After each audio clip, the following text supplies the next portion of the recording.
G'day, mate. How are you today? I'm great. How are you? Oh, absolutely fantastic. Beautiful day down here in Australia, and you'll be down here soon yourself. Whereabouts in the world are you currently?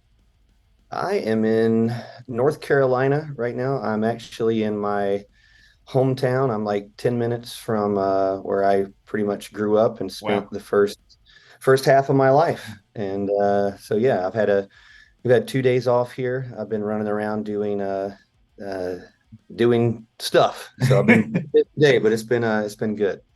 What's it like returning to your hometown, especially on tour? Is it just kind of a little bit different to any other state, a bit more homey feeling? It's weird. I was Yeah. trying to explain it earlier. I don't know. I have mixed feelings. I come back and I'm happy. Then I'm also, it's kind of a bummer because my town just didn't grow.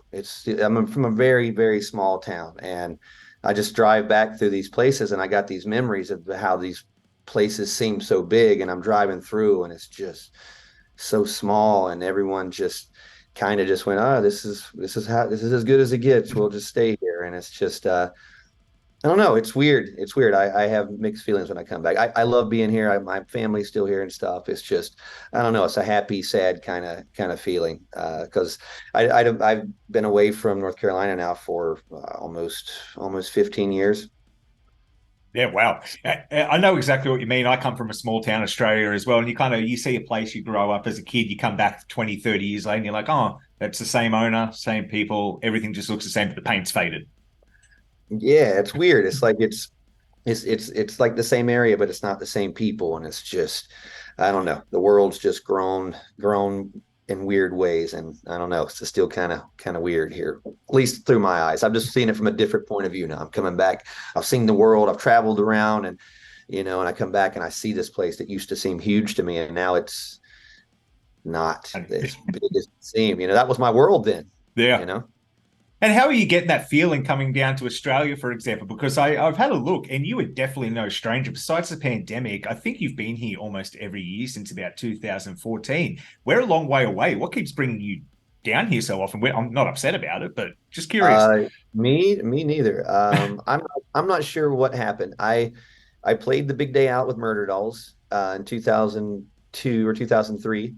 In 2005, I released my solo record, and that was the last time I had played Australia. Yeah. In 2010, some promoter offered me a few shows. I came down, and it was just packed. And I don't know why. I didn't question it really. I was like, this is a great thing. And ever since then, I haven't stopped. The only thing that stopped me was COVID. Yeah. And I've been almost, like you said, almost every year. We were there 2010, Wednesday 13, 2011, Murder Dolls, 2012, Wednesday 13, 13, 14, 15, 16, 17, 18, 19. Then we had 2021 off and 22 off, and we came back to Australia earlier this year. And then Yeah. we're already booked again within a year. So I don't know. It's the fans there love love what we do. Love the Murder Dolls. Loves Wednesday 13. It's I tell people all the time, Australia is probably one of our biggest, most diehard fan base. So every time I tell my agent, I'm like, hey, that's always my first question: when are we going back to Australia? And luckily we were able to do it, and the tour is selling amazing. We've sold out all of our VIPs. I heard Melbourne and Perth are almost sold out. Maybe they are sold out now. I don't know. But it's a good feeling, and we're coming back for 5 dates this time. Yeah. Normally we only hit 3 to 4 shows, but we're finally making it to Perth. So anyone that's been messaging me for 5 or 6 years, shut the hell up and buy tickets. We'll see you in Perth.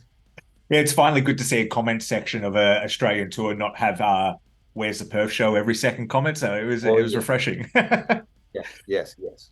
And this will be the first time a lot of, I guess, Wednesday 13 fans will see you performing the Murder Dolls stuff live because, what, 12 years since Murder Dolls were down. That's a long time, man. There's a lot of people that would only be, 20, 21, 22 coming to these shows that just would have been kids back then.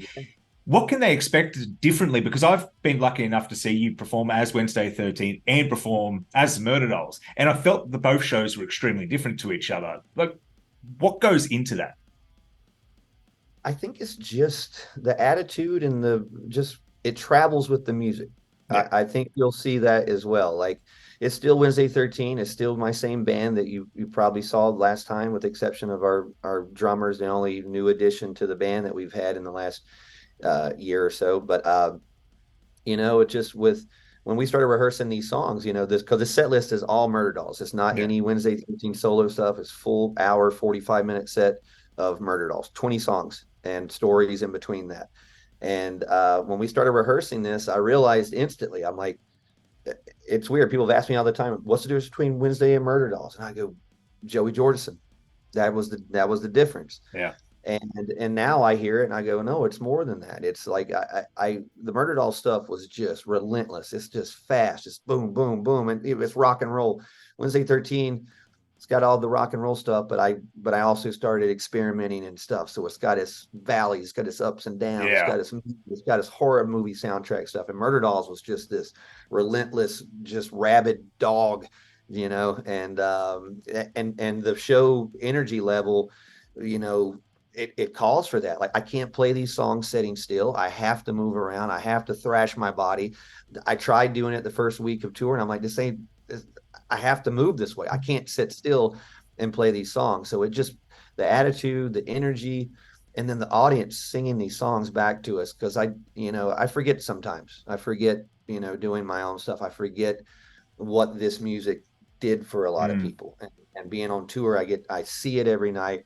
You can just see it in the people's eyes. I'm smiling on stage from beginning to end every night because I know I can see it. I can feel that we're giving people what they never got to see or hear. Yeah. And I'm not trying to compare it to Murderdolls or do anything. Without Joey, it'll never be Murderdolls. That's why I'm not calling it Murderdolls. It's Wednesday 13 performing this music, but we are honoring this music justifiably.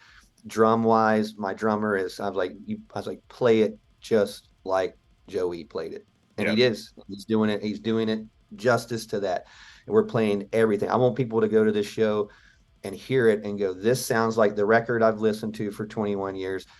And it sounds like it. It sounds better than that. I Yeah. want people to walk away with that feeling. And they get a good show along with it too. So it's a very rewarding tour for me. It's a very long tour, but I Yeah. don't feel like it because I'm having such a good time because I see everybody having a good time.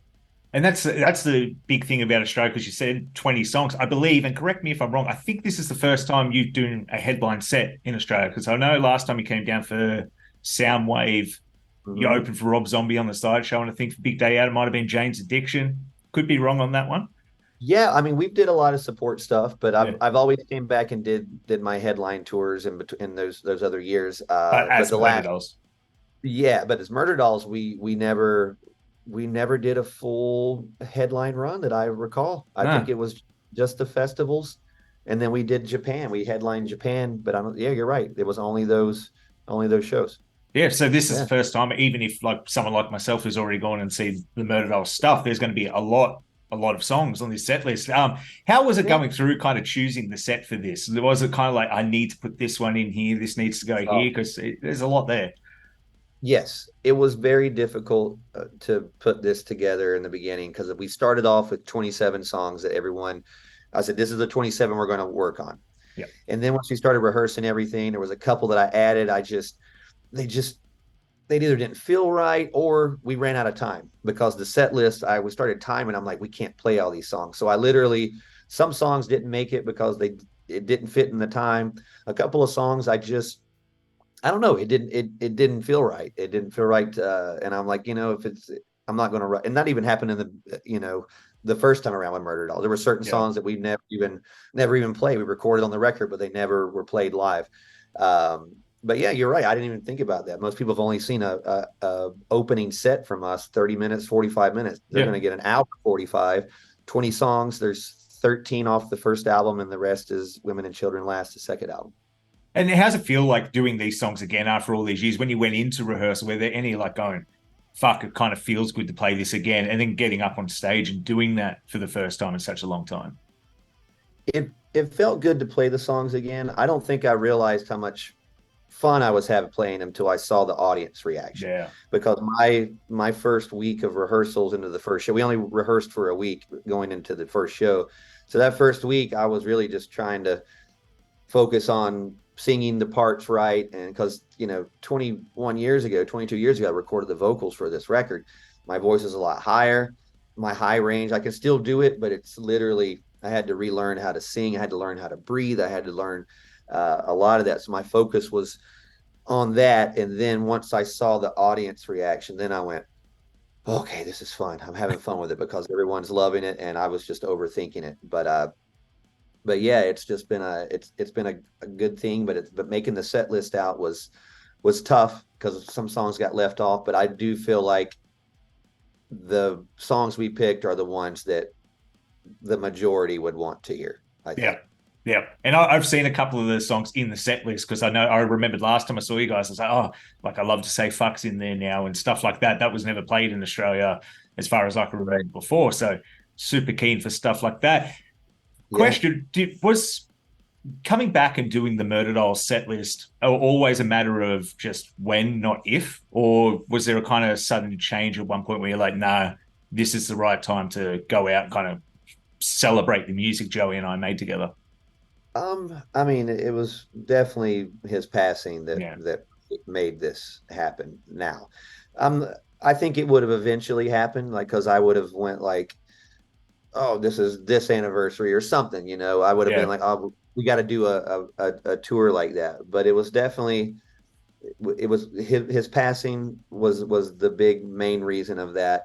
And then last year when I was touring, I was doing like a celebration tour of my catalog, and there was a part of the set where it was a Murderdolls part of the set, and I talked about Joey, and we played 4 songs or whatever. And after the show, I just kept hearing people say, kind of what you said, I never got to see Murderdolls, or I never got to hear these songs. It'd be really cool if you did a whole tour like that. And then I went, that's a good idea, and it just worked out. And and I didn't tour the U.S. this year, and so this was the first tour with this, and we tested it out here, and the shows have been selling out. It's been but it's a crazy thing. It's a lot of my fans. I mean, it's a lot of the fans that I've been seeing for years, but something has happened, and all of a sudden half the audience are kids now. And I say kids because I'm 47. They're like, 18, 19, 20-year-old kids. Every night the front row is full of kids screaming their hearts out and singing every word. And I'm like, what's happening? So the younger kids are discovering it. It's their parents bringing them. It's their kids. Yeah. Or it's such a cool feeling, because not that I don't enjoy playing in front of our other fans, but just having this new energy I'm like, what happened? Yeah. It's a great feeling. So just seeing a lot of younger kids that worship the band, like know every word. It's crazy. It's kind of wild with something like that can go away for so long. Like you've always been around kind of keeping that name alive with Murderdolls, but it's crazy to think that, an album that's 21 years old, an album that's over 10 years old, some of these people weren't even born yet. And the music kind of does the work for you, even when, you're not performing it. But you did mention something earlier, and you said maybe you'd do it on the anniversary of an album. Is there going to be kind of like maybe a Linkin Park kind of thing happen where that you might find an old demo that wasn't released that might see the light of day during this run? Unfortunately, the song we have, there's only one song that's finished that was never released, and that was banned by the record company because it was too offensive. That says a lot. It was offensive then, and it's even worse now. Yeah. So it's never going to see the light. It's never going to see the light of day. Like I said, it was bad then, but it's even worse now. And the only other song, and I saw Joey tracking it, and I would love to hear it to see if he actually, I don't know if I could actually compose what he did, but we were finishing up Women and Children last. Joey and I wanted to record a cover of David Bowie's 5 Years. That's one of our favorite songs, and that was like a song that was special, a bond between us. Yeah. And one night, Joey just literally just went, I'm going out in the studio and I'm recording this. And he made our engineer go out like at midnight, and he goes, I'm tracking drums, and he went in with headphones by himself and recorded the drum tracks for his version in his head, what he heard of 5 years. Yeah. It's recorded and it's just drums. And I don't know, I've never heard it to listen to it. I would love to build on that. Yeah. You know what I mean? I would love, but I don't know if it's finished. I don't know, but I know he tracked it. You know, and you bringing it up, I just literally thinking about it now. Like, I wonder if that's a finished track, if that's something we could build upon, because that would be a cool thing. I just don't know if I could transcribe what he had in his head, because he literally played to his own beat, his own rhythm. And that's how he did a lot of stuff, you know? Yeah. So I would love to hear it, but unfortunately that's the only two things I think that might exist. You know, one that's just a skeleton, and one that's, well, they just can't see the light of day for a reason. But no, maybe one day you'll come across that track and something will just click. But who knows? Who knows? I mean, it's all tongue in cheek, but people are a little too offended these days, and I think this would twist the cancel knob a little too hard. Maybe release it the day before you retire. Then you don't need to worry. Deathbed release. That'd be a different kind of promo, wouldn't it? I'm surprised no one's did that. I'm going to be the first to call the deathbed release. Yeah. And I'm going to keep working on that, and I'll have a full greatest hits of deathbed releases. Awesome. Songs while I was alive. Yeah. See the light of day. Yeah. Oh, mate, thank you so much for this today. This has been an absolute blast. But before I let you go, because I don't want to keep you for too long, is there anything you want to say to the Australian fans just before I let you go this evening? Thank you for all the years, and I really can't wait to get back. You guys have no idea what this tour is. It's so much fun, and get ready, because we're coming, and we're bringing the goods. Early February, guys. Tickets are still available, but they are selling fast. Like I said, I think Melbourne's on the cusp of selling out. So if you're on the fence and you're sitting in Melbourne, I'd get it today. I'll leave the links in the comments below. Yeah, exactly. Anyway, Wednesday, thank you so much for your time. Can't wait to see you in a couple of months. Awesome, dude. Thank you.